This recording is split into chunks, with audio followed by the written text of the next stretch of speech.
Hello, everybody. My name's Robin. This is me reading stuff. How the hell are you guys? Good? So terrible? Otherwise? Well, welcome to being alive. It's relentless. Let's do questions. You guys like questions. I like starting out with questions. I like saying the word questions. What's the thing that's nagging at you lately? Not the person. Let's not focus on the person. The thing, the topic. Mine would have to be, whoa, what happened to my voice? It's self-doubt. Since I have so many, I don't know what to call them, art balls up in the air, I pathetically need a little more approval than I'm getting, and I realize that's super flawed thinking. Expectations are premeditated resentments. Let me say it one more time, because you're not getting it. Expectations are premeditated resentments. If you think I don't know that I'm talking to myself half the time on this program, you're wrong, because I do know. Next question, favorite fruit? I want to hear your favorite fruit. Comment on Instagram or Twitter. This is how you answer these questions back to me if you so desire. I'm at Robin O'Neill on, wait, no, I'm not. I'm at ROBYN_ONEIL on both Instagram and Twitter. My favorite fruit is either apples or lemons. Apples as the snack. Lemons as I like to put lemons in everything. Another question. Thing about yourself you like the most. I'm going to pass on that question. Last question. What do you miss most about being, I'm going to go with 12 years old? Me, I don't know, it has something to do with TV, even though I still have TV on in my studio all the time. It has something to do with not feeling as guilty with TV. I don't know. Just the word TV popped into my head when I came up with that question. You guys have reached out. You guys have said some prayers about my adult acne. Thank you. It's slowly improving, but it's been quite the sight. Honestly, I'm not exaggerating. It was like a deformity on the side of my face. I also swear to you, I got my first old person liver spot on my hand. I don't know what it. I don't know what it really is. I didn't know what it was, so I was guessing like a bruise or a scrape. And then I asked Billy what he thought, and he quickly and plainly said, "Oh, that's an old person spot." So I'm feeling cosmetically schizophrenic. I'm both 90 and I'm 19 with my acne and my liver spots. I did take that walk. You guys, I'm sorry about my voice. Of course, I'm getting sick right when I don't need to. This is my last week working towards my New York show. Hey, New York and New York area, if you'd like to come see my show at Susan Inglet Gallery, that's in Chelsea in New York City, it's going to be on February 2nd, and I'd love to see you guys there. I have been literally breaking my back to make this happen, so I'd love to celebrate it with you and high-five you in the gallery that evening. I can't remember what I was talking about. I wanted to, I know what I was going to tell you guys. I had an amazing time walking around last week. Remember when I was actually taking the day off to walk around? I did errands. I just kind of roamed. I've been getting this instinct in me where I just want to walk and not stop, like never come back home. I just want to leave. I see the mountains and I'm like, I'm going to head there. They're not far. I could get there today easily. And then I could just keep going. And then I remember I like being indoors a lot. But I do like the walk. So I walked around and I was remembering to tell you guys that I do this thing. And some people find this horrifying and others find it like a good strategy. Because I have a tendency to be... sadly, I'm reactionary, so someone can really either annoy me in the streets or they can really break my heart, and I get very emotional over things. So I noticed there's this lady, and she's kind of being annoying, and she was in the middle of the street. She just wouldn't move out of my way. I have excellent spatial intelligence where I'm always aware where people are around me, and I know how to get out of the way. I mean, one would say I'm a little too focused on it. Like if I'm walking with you, I'm going to warn you when we're going to turn. I'm not just going to like cut you off, and I'm going to be aware when there's a family behind us, in front of us. I'm going to know how to strategize the streets, the sidewalks. I'm very good at this. I'm very consumed with it.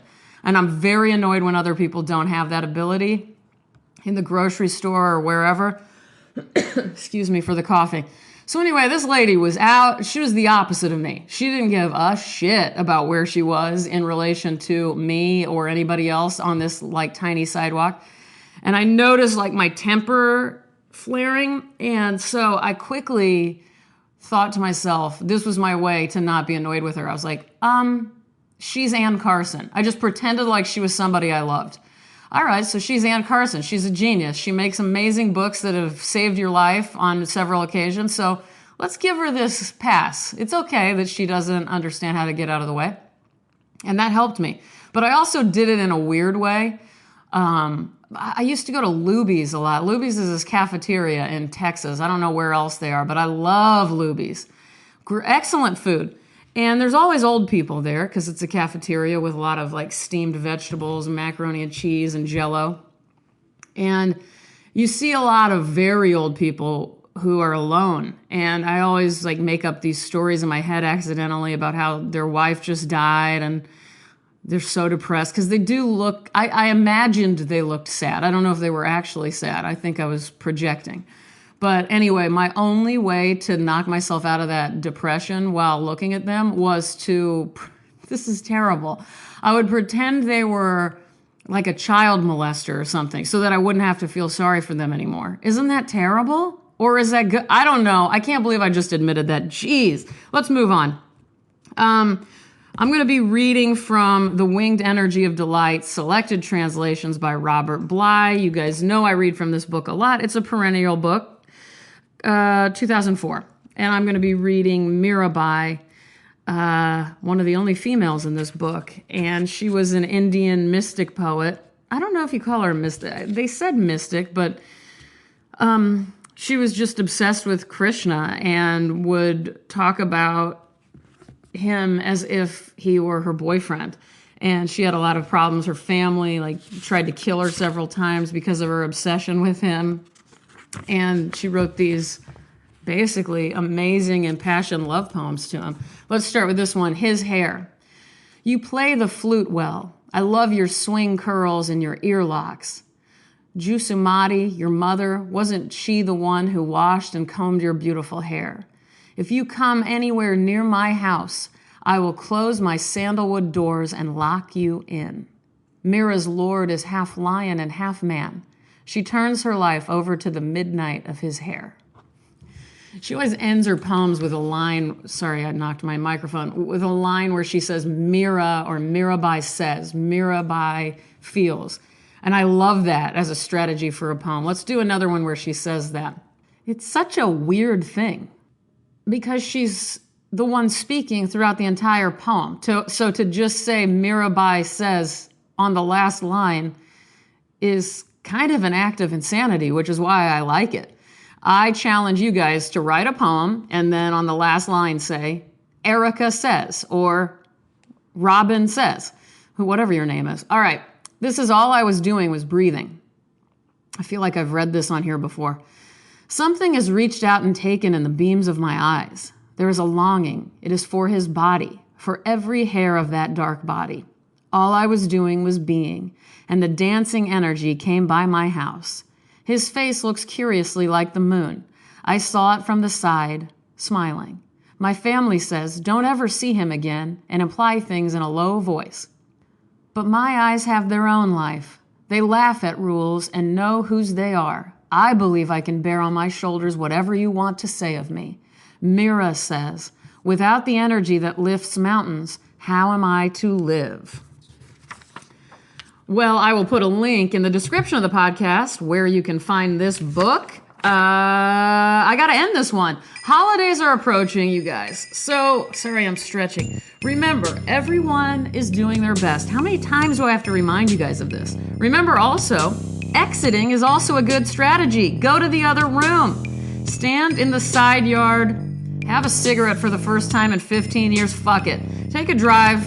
Go to the 7-Eleven. Pick up your favorite candy from childhood if they have it. Pick me up some Nerds, please. That's my favorite. And a coffee. And then go ahead and return to your family home and have compassion. Because it's hard being here. It's hard being alive. Personally, it drives me crazy. I never asked to be here. But we're all just moving our bodies around, putting on clothes, saying words, breathing air, going to the bathroom. I had a friend once who was avoiding the problems in his marriage by pretending he was having really awful stomach issues. So he just hid in the bathroom all day, all night. This lasted about a year. He said he got the idea from me since I have ulcerative colitis. I'm so glad I could be of service. To all of you hiding in the bathroom, you're fantastic. Even if you are in the bathroom right now, bathroom or car, bedroom or desk, I love you guys. Bye-bye.